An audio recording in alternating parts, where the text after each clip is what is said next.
ఖాళీగా లేదు, ఉన్నారు ఖాళీగా ఉన్నావు అట్టుగానే ఉంటారు. చిట్టి హాయ్ చిట్టి. అంటే బావ నడుస్తుంటే నువ్వు పట్టుకోకుండా నువ్వు బావకు పాపం కొంచెమన్నా అట్లా ఉండాలి కదా. మొత్తం తీసేక్కడే కాదు, వేములవాడ మొత్తం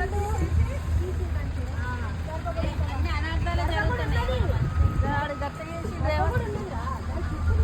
ఇవే కదమ్మా గద్దెలు.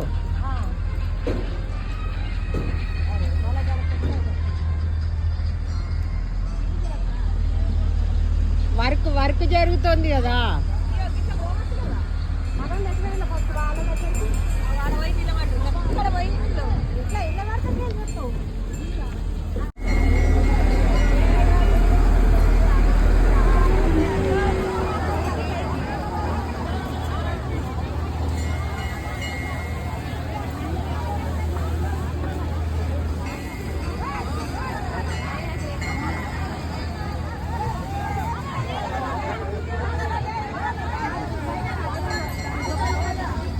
అమ్మో ఇప్పుడు డైరెక్ట్ వెళ్తున్నాము. అదే ఫెస్టివల్ అప్పుడు, జాతర అప్పుడు